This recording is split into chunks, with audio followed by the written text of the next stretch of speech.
The Night House. A widow begins to uncover her recently deceased husband's disturbing secrets. That's it. Pirate. What did you think of the Night House there? Oh man, pretty underwhelming. I thought it was really underwhelming, pretty anticlimactic too. It just was very whatever. Well, I know, I think I enjoyed it more than you did. It was one of those movies where I liked the journey, but kind of like what you said, the destination was kind of iffy. Right. Now, like to get people like to understand a bit, like when you hear like a widow begins to uncover her recently deceased husband's disturbing secrets. What you're kind of getting in for people is this is pretty much an art house version of The Invisible Man, but less satisfying. Like for one, this director, David Bruckner, he's coming up in the indie horror scene, and that's why like I got interested in the movie. Like on the surface, this movie would be like my type of horror movie because I'm not really into the like let's say like the Insidiouses or like pretty much Like the like slashers.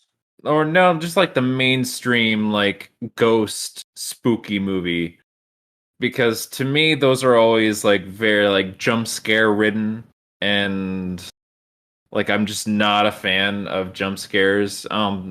And so like when things like get like trippy and psychological with their like ghost stories, I'm more into that, and this is what the movie kind of did for a while. Like the demon is supposed to represent like a metaphor or whatever in this movie, but at the very end, kind of like the reveal, the like I don't think we'll get that into it like spoiler free, but like the reveal doesn't really make sense. Like I'm kind of going along with it, but then the reveal happened, and like what the demon is supposed to like represent in this woman's life, it doesn't add up. Like I will say, if you want to watch a way better version of like this movie, just watch The Babadook, where like that movie is clearly like the ghost that's haunting a woman in that movie is clearly a metaphor and a representation of guilt and grief, and it's great. This one, I have no idea what the fuck this demon See, is supposed to be a I don't metaphor even for. It's like just like see it's a demon's metaphor, bitch. Fucking accept it. see like I don't even think that's even a demon. Like I don't think that's what it was like at all. I'm pretty sure, at least for me, it was just death. That's what I got. It was like, oh, this is clearly this, but then like going into that, like, see, the lead up was like fine. Mm-hmm. I was sitting there like, okay, so when's like the crazy shit gonna start happening? When's the shit from the trailer gonna kick in? And then Mm-hmm. to like the reveal after that, it's just kind of like, oh, made me feel like I wasted my time. And we had actually seen the Q&A afterwards, which was a pre-recorded Q&A with the director, and his intention was that there was supposed to be at least three interpretations that you could see when watching the film, and I felt that was a complete failure. I was like, well, I feel like there's just one interpretation. That's what happened on screen. Just wasn't very good. I didn't really see there being two other interpretations for that film. Like if you want to have like multiple interpretations for a film, I mean that's fine. Like you take a movie like Annihilation, a movie that's like on purpose made to be interpreted like 100 different ways. But it only works in that movie because it's incredibly vague for the most part of like what's going on. So it's up to you to put in those like pieces in your head. Same thing with like other like movies, especially like indie horror. Like they give you a lot of room to figure out like what's going on or what you think's going on. It's because it's purposely vague and it's not giving you like all the pieces there.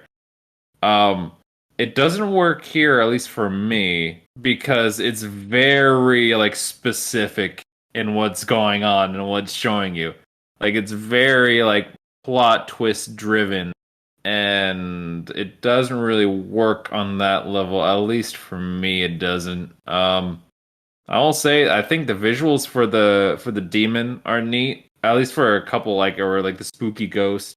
There's a couple like creative things that I enjoyed. I'll say like I liked a lot of the style that was going on. It was just ultimately the story I wasn't a full fan of, so I'll definitely follow the director's career for a bit. But this one, do I recommend it? Like, kinda with an asterisk. Like, if you're into more art house shit, like I would say, just give it a shot. Maybe you'll like it, maybe you don't.